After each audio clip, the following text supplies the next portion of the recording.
Karena memang dari sejarah lahirnya P3 itu lahir dari penggabungan 4 partai politik Islam. Tiga. P3 bergabung kemudian lahirlah P3. Apakah ada perbedaan P3 pada masa Orba dan P3 di masa reformasi? Kalau dulu pemilu-pemilu sebelumnya sebelum reformasi kita kan masih menggunakan sistem proporsional tertutup. Politik itu kejam misalnya, bahwa politik itu bisa menghalalkan segala cara misalnya. Nah, Bapak sendiri sebagai yang saya juga tahu Bapak sebagai tengku ya, sebagai apa penceramah yang paham tentang nilai agama. Nah, bagaimana Bapak mengkombinasikan itu antara politik dan agama? Apakah politik dan agama itu saling bertentangan atau seperti apa? The man behind the gun. Yang kejam siapa? Kata Imam Al-Ghazali, politik, agama tanpa politik maka akan tersesat di jalan.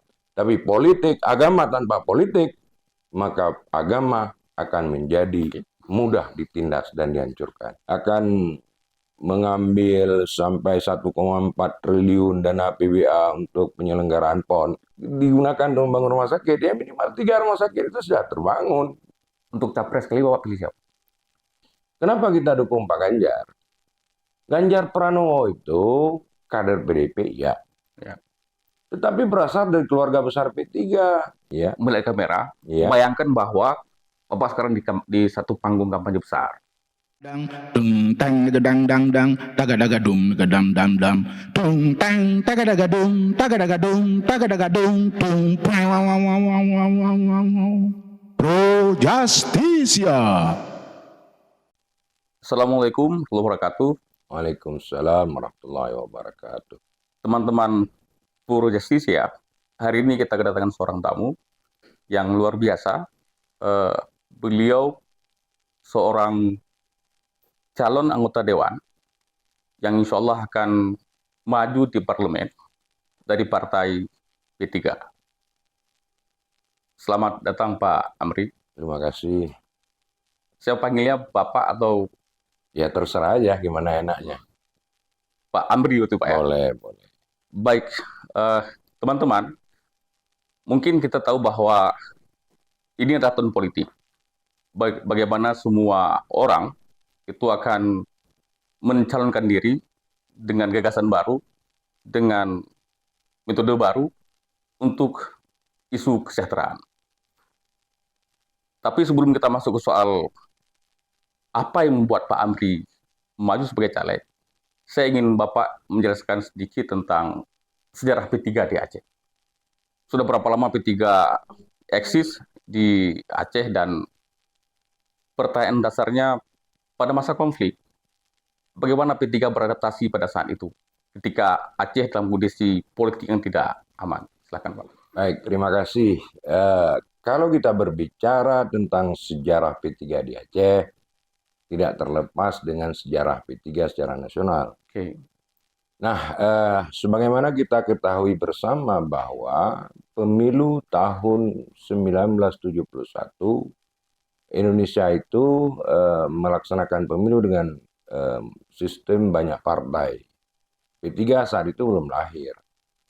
Tahun 71 itu ada 9 partai politik dan 1 sekber Golkar. Nah, kemudian pada tahun 1973 pemerintah Orde Baru waktu itu adalah pergantian era Orde Lama dan Orde Baru. Dari Soekarno ke Soeharto. Dari Soekarno kepada Pak Harto. Kemudian ada kebijakan baru bahwa pemerintah ingin merampingkan jumlah partai politik di Indonesia yang dikenal dengan fusi. Nah, keluarlah undang-undang tentang partai politik. Waktu itu ada 4 partai politik Islam, Partai Nahdlatul Ulama, Partai Muslimin Indonesia, Partai Syarikat Islam Indonesia, dan Partai Islam Perdi. Nah, itu diarahkan untuk memfusikan diri, dan pada saat itu lahirlah yang namanya Partai Persatuan Pembangunan, dimotori oleh Bapak Kiai Idham Khalid, AMS Mintareja, Pak Rusli Halil, kemudian ya tokoh-tokoh partai waktu itu mereka menggabungkan diri menjadi Partai Persatuan Pembangunan. Sementara 5 partai politik yang aliran nasionalis dan non-muslim seperti Partai Nasional Indonesia, Partai IPKI, Ikatan Pendukung Kemerdekaan Indonesia, Partai Murba, Parkindo, Partai Kristen Indonesia, dan Partai Katolik itu memfusikan diri menjadi Partai Demokrasi Indonesia (PDI). Nah, Sekber Golkar waktu itu lebur menjadi golongan karya, Sekbernya tidak ada lagi. Nah, itulah cikal bakal lahirnya 3 partai politik di Indonesia pada tahun 1973 dan yang akan mengikuti pemilu pada tahun 1977. Itu pemilu pertama di Indonesia. Iya, pemilu pertama setelah Orde Baru. Setelah Orde Baru. Ya, sebelum Orde Baru, Indonesia sudah menyelenggarakan pemilu pada tahun 1955 dan 1971 yang diikuti oleh ratusan partai politik sebelumnya. Nah, setelah lahirnya P3 3 Januari 5 Januari 1973, maka seiring dengan itu lahirlah P3 juga di Aceh. Atas penggabungan 4 partai politik Islam itu, ya kira-kira di tahun 1975, karena rentang waktu proses lahirnya di pusat dengan di daerah itu kan perlu waktu ya, penyatuan 4 partai politik itu. Nah, kemudian setelah itu di Aceh ya P3 mengikuti pemilu pertama itu tahun 1977, kemudian 82, 87, 92, 97, dan sampai sekarang. Jadi sudah beberapa kali mengikuti pemilu dan dengan perolehan suara dan kursi yang fluktuatif. Bahkan pernah sebagai pemenang di Aceh. Artinya ini kan anak-anak muda sekarang belum tahu sejarah. Iya. Bahwa partai bagian dari infrastruktur politik yang wajib ada dalam sebuah negara demokrasi. Nah, cuman kalau misalnya dikatakan bahwa P3 sebagai satu partai yang memang bernuansa Islam, itu selain P3 pada saat itu, apakah ada partai lain yang menjadikan agama sebagai salah satu pendekatan untuk memilih konstituen? Tidak, karena memang dari sejarah lahirnya P3 itu lahir dari penggabungan 4 partai politik Islam. Artinya memang kesepakatan partai politik Islam menggabungkan diri ke P3. P3 bergabung, kemudian lahirlah P3. Jadi yang membidani lahirnya P3 itu adalah NU, Marmusi, PSI, Serikat Islam, dan PIPRT. Lahirlah P3. Dan ada satu tokoh nasional, dan saya yakin anak muda sekarang nggak kenal, Pak. Buya Ismail Hasan Metarum. Itu orang Aceh. Ya, itu putra Aceh. Metarum itu kan nama kampung. Oh gitu. Di daerah Pidi. Jadi daerah Kemala itu di Kabupaten Pidi ada nama kampung yang namanya Metarum. Jadi Metarum nama kampung? Nama kampung. Jadi, bukan marga Pak ya? Bukan. Jadi Buya Ismail Hasan Metarum itu adalah putra Aceh dan sekaligus putra Pidi. Nah, beliau kemudian mempersunting seorang perempuan dari Kampung Are.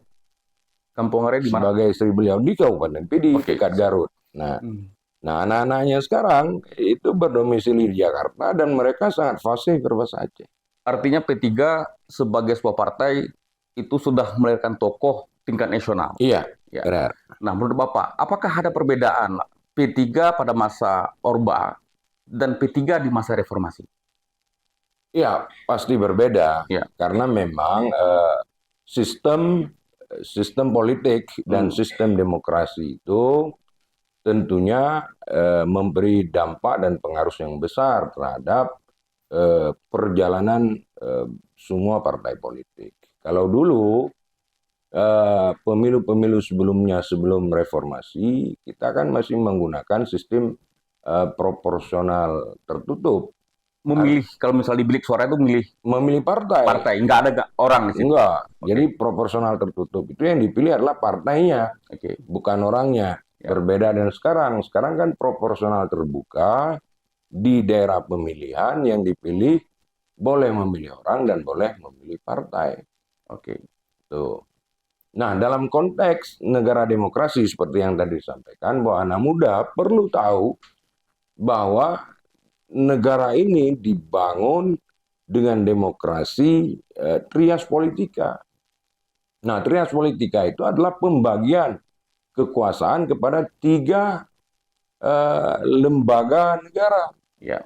Ya, baik itu lembaga legislatif, eksekutif, maupun yudikatif. Oke. Legislatif itu adalah lembaga perwakilan, kemudian eksekutif lembaga pemerintahan, yudikatif adalah lembaga peradilan, hukum. Ya. Nah, mereka punya kewenangan masing-masing. Mereka punya kekuasaan masing-masing yang tidak boleh diintervensi antara satu dengan yang lainnya. Ya. Nah, dengan sistem itu, maka partai politik menjadi bahagian dari proses demokrasi. Ya. Negara yang tanpa partai politik itu berarti tidak ada demokrasi. Ya. Nah, kalau kita ingin bahwa negara ini harus berjalan dengan sistem demokrasi yang baik dan benar, berjalan dengan demokrasi yang dinamis, maka tidak boleh a priori dengan partai politik. Baik. Partai politik itu wajib ada. Artinya sebagai sebuah partai, P3 juga mendorong iklim demokrasi di Indonesia, Iya. khususnya di Aceh. Benar. Nah, hari ini kan ada satu fenomena ataupun dinamika kepartaian yang berbeda. Iya. Aceh punya partai lokal, sementara di nasional itu di daerah nggak punya apa. Nah, kira-kira menurut Bapak ini, bagaimana demokrasi di Aceh hari ini? Saya melihat sebenarnya kehadiran partai politik lokal itu bukan masalah. Ya. Bahkan itu memberi ruang untuk adanya pilihan-pilihan kepada masyarakat secara demokratis, secara dewasa, secara arif, bagaimana mengkolaborasikan berbagai aspirasi yang ada di masyarakat, baik itu muncul dari partai nasional maupun lokal, kemudian menjadi potensi yang bisa digunakan membangun daerah ini. Tetapi kalau potensi itu kemudian disalahgunakan, maka politik akan menjadi babak belur. Ya. Ya, tidak berpihak pada masyarakat. Ini kan Pak, ada satu pendapat umum lah di masyarakat. Politik itu kejam misalnya, bahwa politik itu bisa menghalalkan segala cara misalnya. Nah, Bapak sendiri sebagai yang saya juga tahu Bapak sebagai tengku ya, sebagai penceramah yang paham tentang nilai agama. Nah, bagaimana Bapak mengkombinasikan itu antara politik dan agama? Apakah politik dan agama itu saling bertentangan? Atau seperti apa? Ini kan sekarang di partai lokal juga ada banyak ulama yang masuk partai politik. Dan itu menjadi pertanyaan umum. Nah, yang harus diluruskan dulu filosofi. Filosofi yang mengatakan atau paradigma yang mengatakan bahwa politik itu kejam. Karena enggak. The man behind the gun.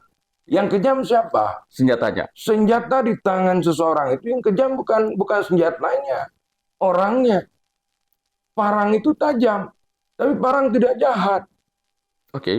Nah, ketika yang memegang senjata itu adalah penjahat, kriminal, orang yang memiliki karakter yang tidak baik, maka senjata itu akan digunakan untuk membunuh orang. Tergantung user berarti Pak? Iya. Tapi ketika senjata itu dipegang oleh orang baik, yang menjaga keamanan, melindungi orang lain, maka senjata itu akan berdampak baik. Sama dengan politik.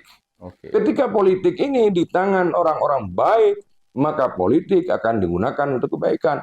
Tapi kalau politik di tangan orang yang jahat, bayangkan politik itu akan digunakan untuk keperluan yang jahat.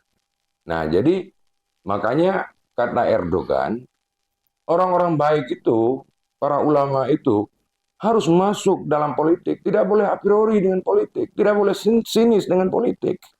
Kalau orang baik tidak mau terlibat dalam politik, maka tunggu saatnya politik akan dipegang oleh orang jahat dan kejahatanlah yang akan mengatur masyarakat. Baik, artinya statement itu disampaikan oleh orang yang justru tidak paham apa itu politik. Iya. Rasulullah berpolitik, Pak. Iya. Ya, Rasul politisi. Beliau panglima perang. Beliau pemimpin masyarakat. Beliau pemimpin umat. Bahkan beliau melahirkan Piagam Madinah yang merupakan undang-undang dasar tertulis pertama di dunia. Itu dikerjakan oleh baginda Rasul dan itu menggambarkan melegitimasi bahwa beliau adalah panglima. Beliau adalah politisi. Artinya Islam tidak mengharamkan politik. Tidak. Politik harus jadi jalan dakwah. Ya. Politik harus jadi jalan membangun agama. Kata Imam Al-Ghazali, politik, agama tanpa politik, maka akan tersesat di jalan. Tapi politik, agama tanpa politik, maka agama akan menjadi mudah ditindas dan dihancurkan. Bapak sendiri kapan bergabung ke partai politik? Apakah P3 adalah partai kesekian atau P3 memang partai pertama yang Bapak jadikan sebagai lokomotif lah untuk melakukan perubahan misalnya? Saya bergabung dengan P3 itu ya tahun 1988, pas saya masih kelas 3 SMA. Di usia 20-an? Di usia ya 19-20-an. Dan saya itu belum ada TikTok ya? Belum. Facebook belum ada ya. Apalagi podcast ya. Ya. Tapi alhamdulillah ya mulai dari sejak 1988 sampai sekarang P3 masih menjadi satu-satunya partai politik yang saya geluti. Pertanyaan saya, apa yang Bapak jelaskan ke orang tua ketika Bapak, apakah orang tua memberikan izin ketika Bapak masuk partai? Ya, saya kira orang tua saya tidak keberatan ketika melihat saya menggunakan atribut P3 karena ya orang tua saya melihat itu lambang Ka'bah, partai Islam, saya kira nggak ada persoalan. Jadi secara simbol itu dekat sama orang Islam. Baik, Pak. Nah, sekarang Bapak ingin maju ke parlemen di tingkat pusat. Iya. Apa gagasan yang Bapak bawa? Itu pertanyaan saya pertama. Yang kedua, apakah ada semacam catatan kritis Bapak terhadap bagaimana posisi Dewan kita hari ini di Aceh? Di parlemen yang mewakili daerah kita. Yang pertama ya, saya kira semua kita harus bekerja, semua kita harus terus berjuang, semua kita harus terus mengabdi untuk kepentingan masyarakat. Itu yang utama. Nah, pengabdian itu terlalu banyak jalan, terlalu banyak pilihan. Ya, pilihan saya mungkin ya jalurnya politik karena saya sudah puluhan tahun dibentuk, ditempa di lapangan politik. Yang kedua, saya melihat Aceh secara keseluruhan belum mewujudkan dirinya sebagaimana harapan masyarakat. Ya, terlalu banyak persoalan-persoalan akses ke sarana pelayanan publik yang masih perlu perhatian. Ya, terlalu banyak persoalan-persoalan kemasyarakatan yang perlu ditangani. Ya, kalau saya bisa kasih contoh, ketika kita ke Rumah Sakit Zainal Abidin. Kita lihat ya, fasilitas kesehatan, Pak. Di IGD ya, instalasi gawat darurat. Ya, kita prihatin melihat masyarakat kita yang berdesak-desakan di IGD itu.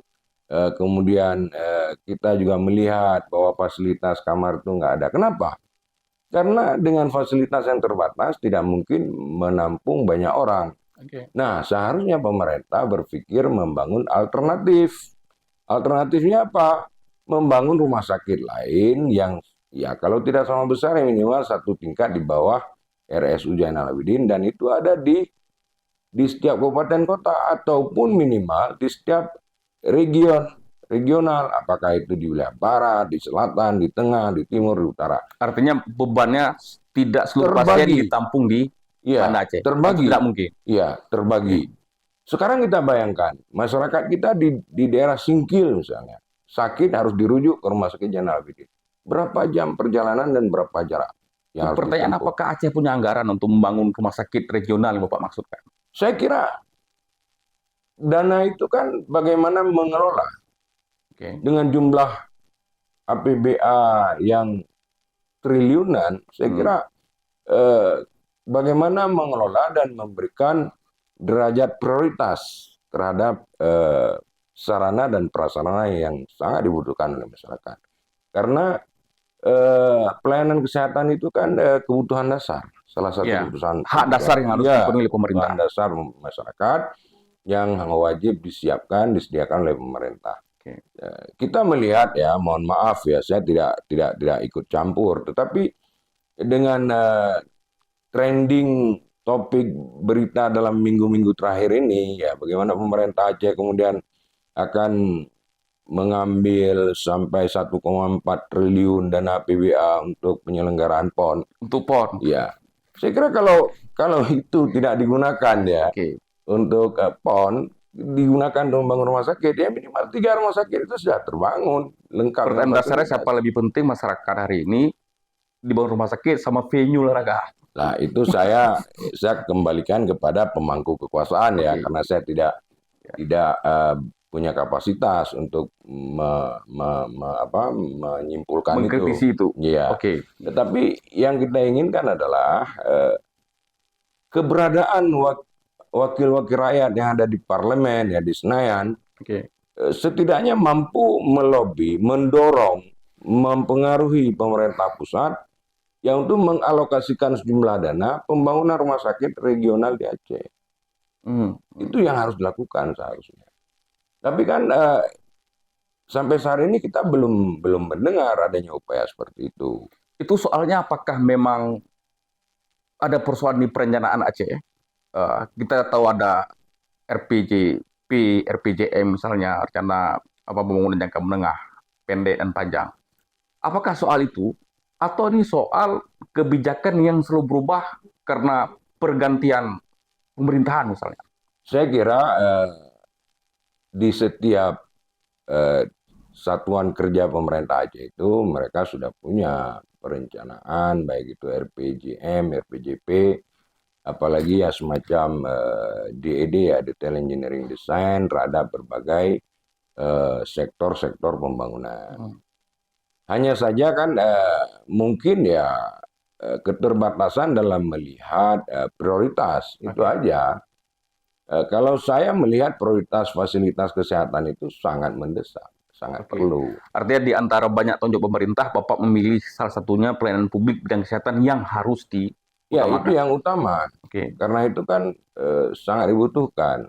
Bayangkan kita kemarin menghadapi pandemi COVID-19. Ya. Bagaimana situasi masyarakat maupun yang dihadapi oleh para medis dan tenaga medis. Saya kira sangat itu kelabakan, Pak. Ya. Waduh. Nggak siap kita secara infrastruktur medis. Betul sekali. Nah, bayangkan kalau ke depan terjadi lagi pandemi yang lebih parah. Ya kita kan nggak bisa memastikan nggak akan ada atau akan terjadi. Kita nggak tahu. Tapi pemerintah harus siap menghadapi itu. Dan itu harus dilakukan dari sekarang. Dan itu yang akan Bapak perjuangkan di parlemen? Ya, saya punya keinginan untuk memperjuangkan itu. Sebelumnya, tentu Bapak punya inisiatif, punya keberanian maju ke parlemen. Nah, P3 sendiri kan juga punya wakilnya di DPRA, Pak ya, dan juga di DPRK. Apakah gagasan itu pernah Bapak sampaikan ke perwakilan P3 yang ada di parlemen? Kalau kemarin-kemarin ya secara tidak langsung ya pernah kita bicarakan. Tetapi kalau melihat pada kemampuan anggaran itu kan bukan kapasitas pemerintah kabupaten ya. Kalau provinsi juga kita paksakan sih mungkin saja, tapi kan masih ada yang lain. Tapi kita melihat ada peluang di tingkat pemerintah pusat.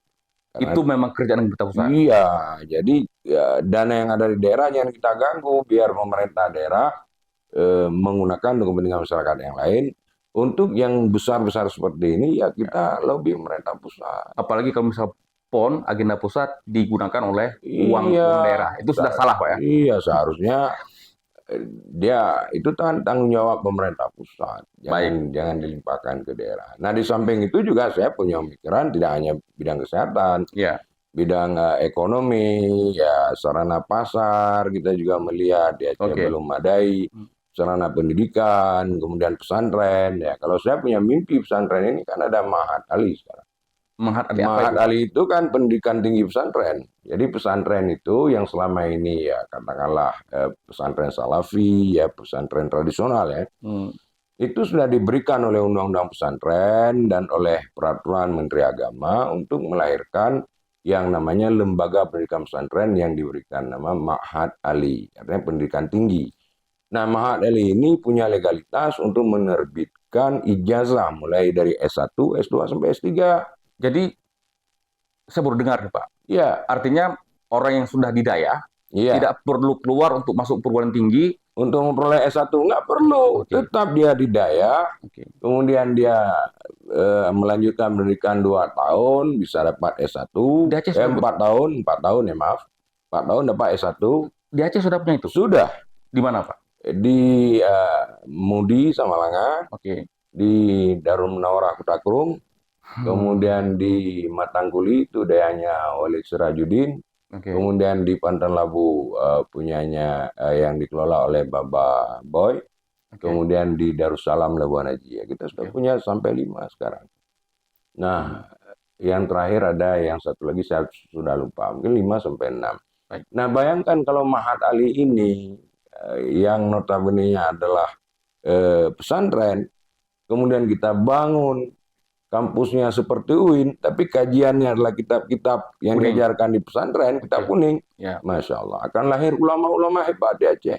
Dan Aceh dulu pernah punya itu. Iya, jadi ini yang harus kita bangun sebagai dasar untuk membangun tamadun budaya Aceh yang Islami dan menjadi pusat kajian Islam di Asia Tenggara. Ini yang harus kita lakukan. Oke. Kalau bisa saya coba petakan, satu soal kesehatan, Iya, yang dua concern Bapak ke dunia ekonomi, pendidikan, ya, ekonomi dan pendidikan, sarana, Pak. ya, pasar, kemudian pendidikan umum dan pesantren. Ya.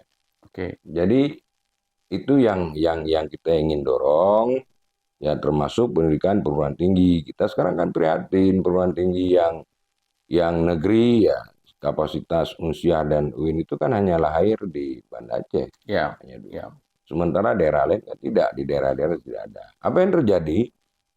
Nah, yang terjadi adalah anak-anak muda kita untuk berkuliah harus ke Banda Aceh, dari seluruh Aceh. Mereka harus kos, sewa rumah, kemudian biaya makan, Tidak kemudian efektif. biaya transport, kemudian biaya jajan. Ya. Berapa banyak beban yang harus ditanggung oleh orang tua dalam menyekolahkan anak. Nah, bayangkan kalau kita berpikir untuk melahirkan perguruan tinggi negeri di daerah-daerah, ya anak-anak muda tinggal di rumah, makan di rumah, tidur di rumah, Ya. hanya perlu jalan kaki Ya. atau naik sepeda motor, kuliah. Sudah bisa kuliah dan dapat. Meringankan beban orang tua. Betul. Betul. Nah, ini sebenarnya harus kita dorong. Tidak semuanya bertumpuk di Banda Aceh. Tidak harus bertumpu. Baik pasien maupun orang yang sekolah. Ya, menimba ilmu pengetahuan. Ini sebenarnya yang harus coba kita dorong agar pemerintah berpikir ke sana. Oke. Baik, Pak. Pertanyaan saya, untuk capres kali Bapak pilih siapa? Kan belum pemilihan. Ya, belum pemilihan, tapi saya kira P3 sudah menentukan sikap. P3 melakukan kerjasama politik dengan PDIP, ya mendukung Ganjar Pranowo. Nah, menariknya, bukan kata saya, Pak. Iya, Ini yang saya tangkap di publik ya. iya. Kemarin kan kita menang Prabowo pada pemilu Iya. Pilpres sebelumnya ya. 86% 80%. di Aceh ya. Dan dulu P3 sikapnya kemana? P3 ke Jokowi. Enggak jerawat. Kenapa harus jerah? Ternyata P3 dukung Jokowi. Ya, kursi DPR RI kita waktu itu 1. Ya, di Aceh Prabowo menang 86%. Oke. Ternyata P3 kan nambah kursi. Dari 1 jadi 2. Jadi memilih Jokowi nggak justru membuat P3 turun? Ya, karena begini, dalam sistem politik ini, apalagi pemilihan presiden, itu kan ada namanya kuartal efek. Apa itu, Efek Pak? Jacob Kami anak muda kurang tahu istilah Efek- politik ya. Efek ekor jas namanya. Waduh, semakin Jadi bingung saya. kalau partai politik mengusulkan kadernya untuk menjadi presiden atau wapres, itu kan ada efek ekor jas, kuartal Oke. efek. Ya, Ya. seperti Demokrat dulu mendukung Pak SBY jadi presiden. Ya, Ya, dampak pada Demokrat kan luar biasa. ada efek domino. Iya, Oke. PDI kemudian mengajukan Pak Jokowi. Oke. Ya, PDI kan jadi besar. Nah, Oke. jadi karena P3 kemarin tidak mengajukan kadernya sebagai capres maupun cawapres, ya kuartal efek itu tidak ada. Oke. Nah, perolehan suara dan kursi itu adalah bagaimana kita mengkolaborasikan dan mengakselerasikan berbagai potensi di daerah, bekerja ke lumbung-lumbung suara masyarakat untuk memperoleh simpati dan empati masyarakat lewat penjelasan. Oke. Nah, kalau kita partai politik ya terus terang ya, sesungguhnya kita itu yang harus fokus adalah pada upaya memperoleh suara dan kursi partai di parlemen. Itu fokus ya. Ya, fokusnya itu tanggung jawab kita. Nah, presiden itu adalah bagian dari agenda politik yang nggak mungkin kita lewatkan. Ya. Gitu. Nah, pertanyaannya, apakah ada hambatan-hambatan Bapak sebagai calon parlemen pusat, calon dewan, ya kan, dengan keputusan partai mendukung Ganjar? Itu justru memudahkan Bapak menjelaskan visi-visi Bapak atau gimana, Pak? Saya kira masyarakat kita yang pertama udah cerdas ya, mereka bisa mencerna informasi yang kita sampaikan secara gamblang, jelas dan tegas.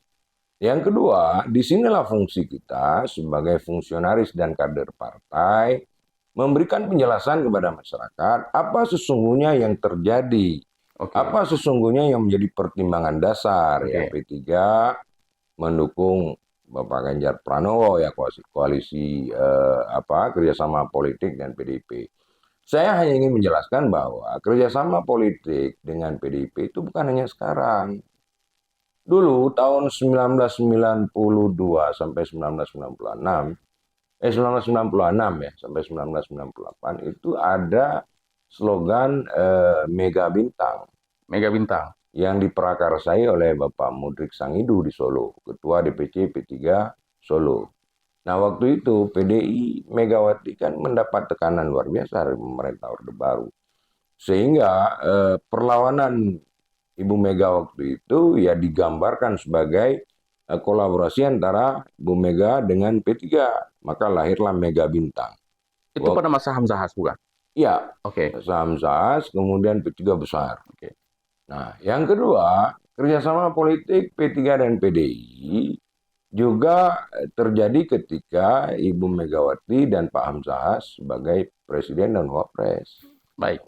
Nah, jadi kerjasama politik ini bagi P3 mungkin bukan sesuatu yang baru ya, dan terus dilanjutkan dengan dukungan terhadap Pak Jokowi. Itu yang pertama. Yang kedua, kenapa kita dukung Pak Ganjar? Ganjar Pranowo itu kader PDIP, ya. Ya. Tetapi berasal dari keluarga besar P3. Apa? Pak Ganjar itu berasal dari keluarga besar P3. Pak Ganjar Berasal dari keluarga besar P3. Ya. Oke. Ayah mertua beliau itu ketua DPC P3 Purbalingga. Sebentar, Pak. Ini Bapak fasis sekali. Bapak punya jabatan tidak di nasional sehingga bisa sangat jelas dan lugas menjelaskan ini. Saya sekarang kan ketua DPP P3 bidang pemenangan pemilu, dan saya bersama dengan Pak Sandi di Oke. wakil ketua Bapilu Nasional P3. Oke. Pak Sandi ketua, saya salah seorang wakil ketua. Oke. Nah, jadi Pak Ganjar ini mertuanya, ayah mertuanya itu adalah ketua DPC P3 Purbalingga selama 4 periode. Oke. Berarti di darah Ganjar juga mengalir. Iya. P3. Kemudian ayah mertua Pak Ganjar ini pernah 4 periode sebagai anggota DPRD di Purbalingga dan terakhir anggota DPR MPR P3. Oke. Ya. Kemudian kakak ipar beliau, namanya saya sudah lupa, sampai dengan sekarang itu anggota DPRD Jawa Tengah dan sekarang caleg DPR RI P3 Jawa Tengah. Baik. Nah, rumah mertua beliau sejak beliau jadi pimpinan P3 sampai hari ini itu digunakan sebagai kantor DPC P3 di Purbalingga. Siap. Ini kita Jadi sudah kalau P3 mendukung Pak Ganjar itu bukan hal baru. bukan hal baru, karena memang Pak Ganjar itu adalah berasal dari keluarga besar P3. Nah, saya ingin berikan penjelasan supaya ini jelas ya. Publik Aceh paham. Iya. Ya. Nah, berikutnya, kenapa kita melakukan kerjasama ke PDIP? P3 sadar betul hari ini kita berada di posisi paling lemah. Berdasarkan Jumlah kursi di DPR RI Oke. dari Perolehan 580 kursi di DPR. kursi. Oke. Di DPR RI itu kan ada 580 kursi. Ya. P3 itu hanya 19 kursi. Kita itu berada pada posisi paling lemah, paling dha'afa, paling dhaif, paling miskin. Betul. Lah kalau kita udah tahu diri sebagai orang yang lemah dan miskin, kemudian berteman dengan orang miskin lagi, ya sampai kapanpun miskin. Oke Pak, ngomong kemiskinan ya. Berteman dengan orang lemah sampai kapanpun akan lemah. Jadi P3 melihat partai yang kuat itu, ya PDI, ya kita bersandar ke sana Oke, dengan harapan oke. kita akan memperoleh semacam perlindungan politik, semacam pembagian sharing kekuasaan politik, Oke. dan kalau memang Pak Sandiaga Uno Jadi sebagai kader P3 sekarang dipercayakan sebagai cawapres, ini adalah prestasi politik yang luar biasa. Oke, baik Pak. Menarik soal Ganjar, tapi saya lebih menarik soal Bapak ya Pak. Oke, pertanyaan saya Pak. Saya juga berangkat dari asumsi. Naik ke DPRA, kita butuh duit 5 miliar. Ya, Itu ada asumsi Pak ya. ya, DPRI mungkin tidak kurang dari 10 miliar. ya. Nah, bagaimana Bapak menyikapi itu? Ada kos khusus yang mau Bapak siapkan? Jadi Karena Kalau- berkaitan tadi soal kemiskinan tadi Pak ya. kalau kita melihat pada filosofi, everything is money, but money not everything. Oke. Jadi segalanya memang harus dengan uang, Ya. tapi uang bukan segala-galanya. Oke. Kalau saya hari ini mau kerja jor-joran, nggak cukup 10 miliar, 100 miliar pun ludes. Oke. Ya kan? Nah, tetapi persoalannya adalah bagaimana kita melakukan kerjasama, kemudian menyentuh hati masyarakat, ya kemudian bersilaturahmi dengan masyarakat agar memperoleh simpati dan empati. Saya kira uang bukan segala-galanya. Tapi kan di politik juga ada prinsip tidak ada makan siang gratis Pak. Iyalah, tapi kan makan siang gratis kan nggak perlu yang satu piring 500.000. Oke. Yang 5.000 satu piring juga makan. Ya, toh? Asal bersama-sama Pak ya. Iya, artinya makan itu kan banyak model menunya. Oke. Kalau kita mau menu sekedar kenyang, Ya. yang 2.000 3.000 juga banyak. Kira-kira Nggak mesti yang Bapak luar. pilih menu mana? Dengan persiapan Saya finansial. hanya akan bekerja itu menyesuaikan dengan kemampuan. Oke. Kemampuan pribadi saya, ya seperti pemilu yang lalu, saya juga tidak mengandalkan uang, tapi saya lebih mengandalkan skill. Ya saya ceramah sana, ceramah kemari, khutbah sana, khutbah kemari, ya dari pesantren ke pesantren, dari masjid ke masjid, ya saya kira alhamdulillah juga dapat suara kok. Bapak dapil 1 atau dapil 2? Dapil 1, Aceh 1, Aceh 1. ya nomor urut 1. Wilayahnya? Wilayahnya dari PD Jaya. Ada 15 kabupaten kota, PD Jaya, PD, Aceh Besar, Banda Aceh, Sabang, Aceh Jaya, Aceh Barat, Nagan Raya, Simelu, Abdia, Aceh Selatan, Sulu Salam, Singkil, Daya Luwes, Aceh Tenggara. Bingung? Saya bisa hafal cepat. Ya. Dan itu harus keliling semuanya. Iya, kalau kita keliling semuanya harus cukup oksigen. Kalau enggak ngos-ngosan. Oksigen dan permen, Pak. Ya. Baik. Itu kan ada 15 wilayah, Pak ya. Iya. Kira-kira permasalahan yang paling mendasar di 15 kabupaten itu apa menurut Bapak? Tadi Iya. tadi Bapak sudah ngomong soal kesehatan di Iya. Aceh secara keseluruhan. Iya. Tapi dari dapil nih, apa kira-kira masalah yang paling mendasar? Hampir sama. Hampir sama. Ya, Apa itu? persoalannya hampir sama. Ya, kesehatan, Oke. ya ekonomi, pasar, ya saya kira ya, akses pasar, kemudian masalah pendidikan, ya masalah keagamaan juga itu merupakan persoalan-persoalan yang dihadapi masyarakat. Nah, kemudian kan di masyarakat kita juga ada banyak trik lah ya. Iya, Ada yang mengatakan bahwa kalau tidak sekarang, kapan lagi kita kerjain caleg? iya, Ya. Dia kan masa kenduri nih Pak, iya. ya kan? Jadi ada prinsip masyarakat kalau datang hanya dengan gagasan, tanpa ada bungkusan, kami tidak akan bekerja sama. Nah, bagaimana Bapak menyikapi soal itu? Kalau semua sudah seperti itu, maka kiamatlah Nggak, dunia ini. Saya tidak mengatakan semua, tapi Ya, ada pendapat masyarakat Ya. yang artinya kalau memang semua sudah seperti itu, Ya. itu udah kiamat dunia. kiamat dunia. Nah, Pak. ketika dunia belum kiamat, artinya azan masih berkumandang, masih ada orang yang baca Al-Quran, ya, masih ada orang yang menjalankan agama, berarti belum kiamat. Oke. Nah, kita yakin saja bahwa dari sekian banyak orang, itu masih banyak orang-orang baik, orang-orang yang berpikir cerdas, orang-orang yang berpikir untuk kebaikan, ya, bagaimana membangun daerah dan masyarakat lebih baik. Kita yakini saja itu, ya, karena memang Allah sudah menyediakan pilihan-pilihan itu. Nah, tinggal bagaimana cara kita mainkan, ya. Kalau kita datang dengan pongah, kemudian bawa uang, dengan tas, bawa berbagai macam bungkusan, Ya masyarakat semua mau. Dan itu tidak mendidik. Nggak ada yang menolak. Ya tapi edukasi politik nggak ada. Oke. Politik educationnya nggak ada. Pendidikan politik bagi masyarakat nggak ada. Jadi masyarakat melihat seolah pemilu ini adalah ajang bagi-bagi duit dan bagi-bagi bungkusan.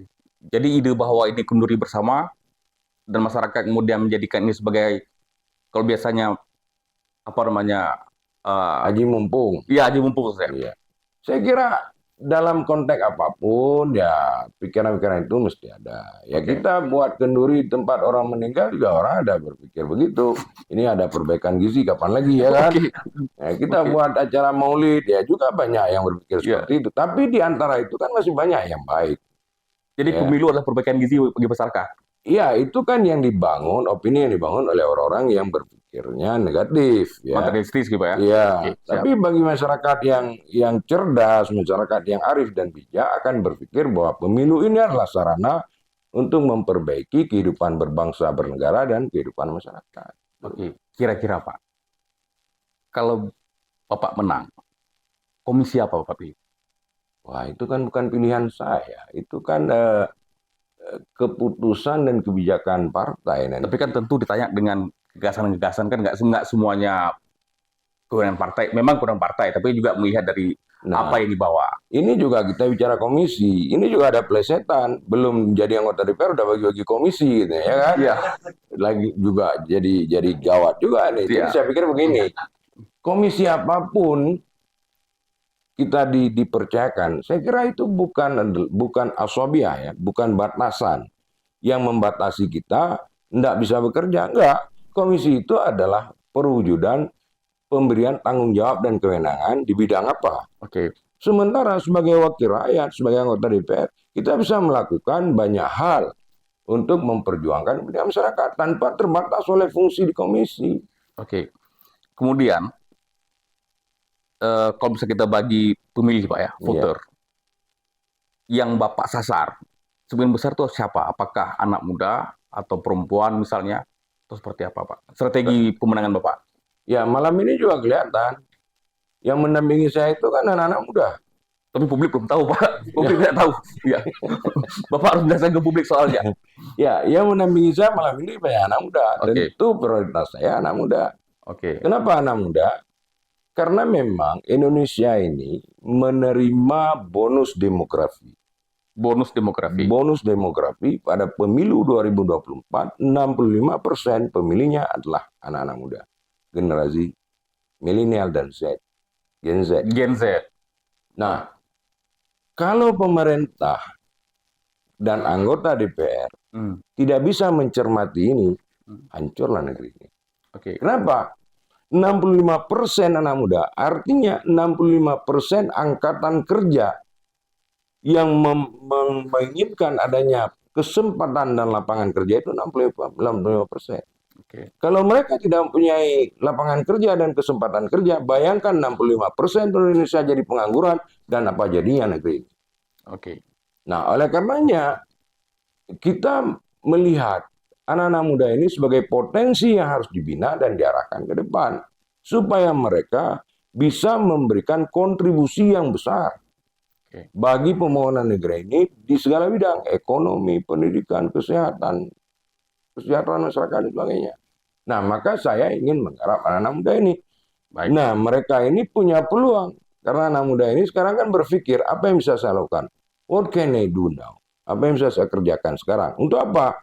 Untuk income, untuk penghasilan, untuk masa depan, untuk kehidupan mereka. Ya. Nah, kalau anak muda ini kemudian kita himpun menjadi pemilih kita, menjadi pendukung kita, suatu saat bisa kita bina. Apakah itu dalam bentuk UMKM, Ya. apakah itu dalam bentuk keahlian menggunakan IT, apakah itu sebagai anak-anak muda yang cerdas, yang bisa menciptakan lapangan kerja ke depan. Ini potensi yang harus kita garap. Baik Pak. Sekarang saya kasih waktu 1 menit. Iya. Bapak untuk bisa merangkum semuanya, tapi tidak melihat ke saya, Iya. melihat kamera. Iya. Bayangkan bahwa Bapak sekarang di satu panggung kampanye besar. 1 menit Pak. Siap.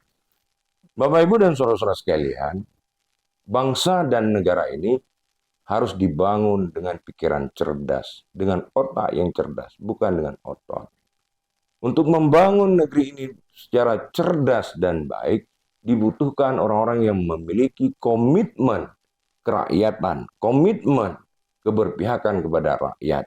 Dan rakyat kita ke depan itu 65% adalah anak-anak muda, generasi muda, anak-anak bapak dan ibu sekalian. Mereka butuh fasilitas untuk masa depan. Mereka butuh penghasilan untuk membiayai hidup mereka. Maka pikirkanlah secara baik, jatuhkan pilihan secara arif dan bijak supaya anak-anak muda ini ke depan lebih baik, lebih bermartabat, lebih terhormat, memperoleh kesempatan untuk menata hidup mereka yang lebih baik melalui dinamisasi, polarisasi, dan proses demokrasi politik pemilu 2024 mendatang. Demikian. Luar biasa. Ruang ini berubah menjadi Ruang politik. ruang politik, Pak. Ya, tapi kepentingan kita adalah bagaimana menjelaskan ini ke anak muda, Pak, ya. Iya. Bahwa politik itu bukan hal yang tabu, ya kan? Iya. Bahwa agama dan politik itu nggak perlu dipisahkan dan Iya. nggak perlu dihadap-hadapkan. Baik, Pak, luar biasa. Ini bisa menjawab satu keraguan bahwa tidak selamanya untuknya parlemen itu harus besar bungkusan, Iya. tapi juga harus ada gagasan, Pak. Iya. Iya. Itu, Pak, ya. Jadi saya melihat politik dengan agama itu tidak boleh dipisahkan. Oke. Agama telah mengajarkan kita ad-dinun nasihat. Agama itu saling menasihati. Oke. Politik adalah jalan untuk mencerdaskan bangsa, mendidik bangsa agar lebih pintar ke depan. Allah telah mengajarkan kepada kita, ud'u ila sabili rabbika bil hikmati wal mau'izatil hasanah wajadilhum billati ahsan. Serulah manusia ke jalan Tuhanmu. Ud'u ila sabili rabbik. Bil hikmah, dengan memberikan pandangan, dengan memberikan pencerahan. Wal mau'izah hasanah, dengan memberikan contoh-contoh yang baik. Kalau sudah diajarkan, kalau sudah diberikan contoh belum ketemu, wajadilhum billati ahsan. Duduk satu meja, diskusi.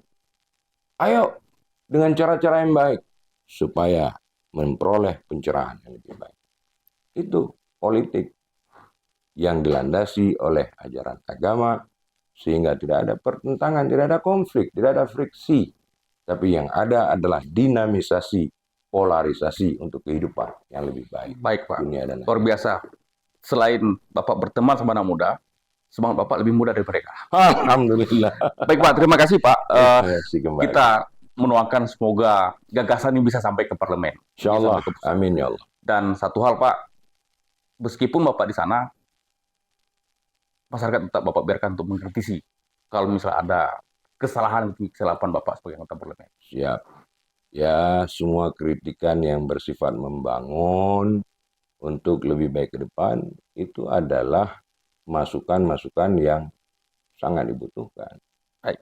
Karena kita menyadari bahwa sebagai manusia kita tidak sempurna. Tidak ada yang sempurna. Ya, jadi oleh karenanya kita tetap membutuhkan pengawasan, saran, pandangan, kritikan yang sifatnya konstruktif. Ya, kita welcome, terbuka. Oke. Baik, Pak Amri Emali. Sekarang tinggal di Banda Aceh, Pak, ya? Iya. Di Banda Aceh. Terima kasih sudah datang ke podcast kami, Pro Justisia. Kemudian bisa memberikan satu gambaran dan pencerahan baru untuk seluruh publik Aceh, khususnya anak-anak muda. Teman-teman Pro Justisia, sudah kita dengar bersama apa yang disampaikan oleh Pak Amri Emali, salah satu calon legislatif di Parlemen mewakili P3, Partai Persatuan Pembangunan dari Dapil 1, Pak, ya? Iya, Dapil Aceh Aceh 1. Kita ketemu lagi dalam sesi yang berbeda, dengan tamu yang berbeda.